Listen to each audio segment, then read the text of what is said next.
Hello and welcome to our detailed financial breakdown. Today, we are diving deep into a critical decision for any homeowner: the choice between a 15-year mortgage and a 30-year mortgage. Specifically, examining the total interest paid versus the crucial aspect of monthly cash flow using exact numerical comparisons. This is the same payment test scenario. We will establish a baseline loan amount. Let's assume a principal of $300,000, a very common figure in today's housing market. For the 30-year fixed-rate mortgage, we will use a hypothetical but realistic interest rate of 7%. This gives us a certain monthly principal and interest payment. We calculate this precisely using the standard amortization formula. This payment for the 30-year term is approximately $1,995.21. Now for the 15-year mortgage. Because it is a shorter-term loan, the risk to the lender is lower, which typically results in a slightly better, lower interest rate. Let's assume a rate of 6.5% for the 15-year term.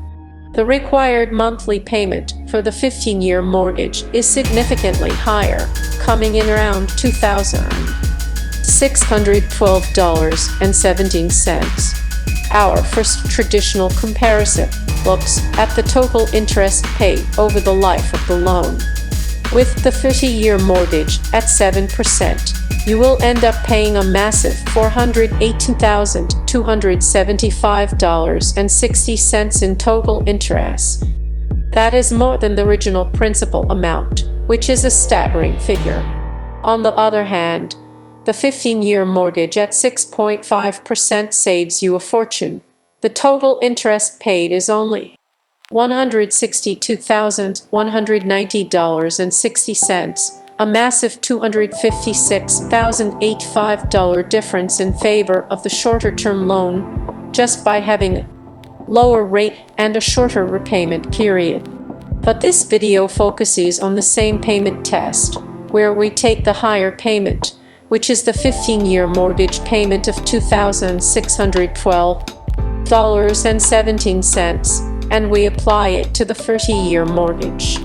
We are essentially choosing the 30-year option for the lower required payment and the flexibility, but we are voluntarily paying the higher amount to see how much faster we pay it off and how much interest we save.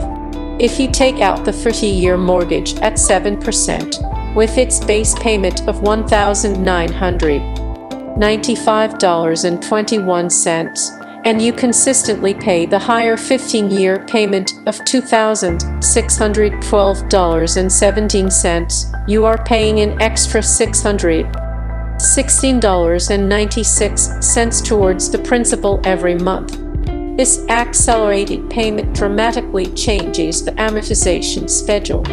By making that larger payment, your 30-year mortgage is now paid off in just under 20 years, approximately 19 years and 11 months to be exact, a huge reduction from the original 30 years. The total interest paid in this scenario, where you took the 30-year loan but paid it off like a 15-year loan, would be approximately $265,000. This is the significant savings compared to the original 30-year total interest, saving you around $153,000 in interest.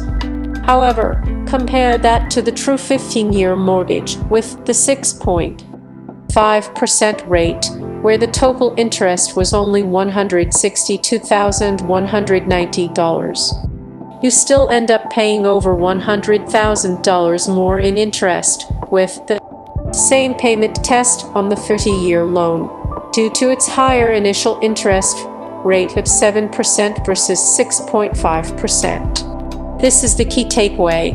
The same payment test on the 30-year mortgage does not fully replicate the benefits of a true 15-year mortgage. You pay off the loan much faster, but you'd still incur much more interest, because the starting interest rate is higher. So what is the actual trade-off?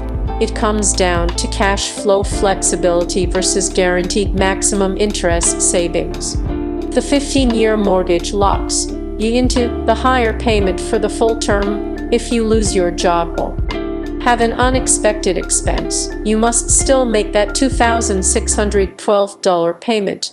There is no flexibility. The 30-year mortgage with the same payment test offers a safety net. You have the contractual minimum payment of $1,995. So if times get tough, you can revert to the lower payment, protecting your cash flow and avoiding default. You pay more interest overall, but you gain critical financial flexibility and peace of mind. Ultimately, choosing between the 15-year and the 30-year with the accelerated payment strategy is a deeply personal financial decision, weighing the enormous guaranteed long-term interest savings of the 15-year loan against the short-term financial flexibility and safety net provided by the 30-year loan. Even if you consistently pay extra, for those with extremely stable income and a high risk tolerance, the 15-year loan is a clear winner for wealth building, saving hundreds of thousands in interest.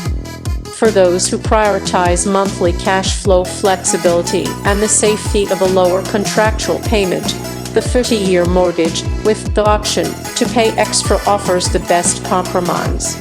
You must run your own exact numbers, considering your specific interest rate quotes, and then choose the path that aligns best with your financial goals and your comfort level for risk.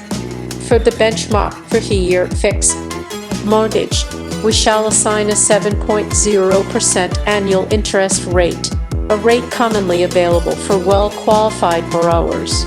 Applying the standard mortgage amortization formula, which calculates the constant periodic payment required to fully pay off the debt by the end of the term, we determine the mandatory monthly principal and interest payment for this 30-year loan is $1,995.21, a figure which locks in your minimum housing expenditure for 3 decades.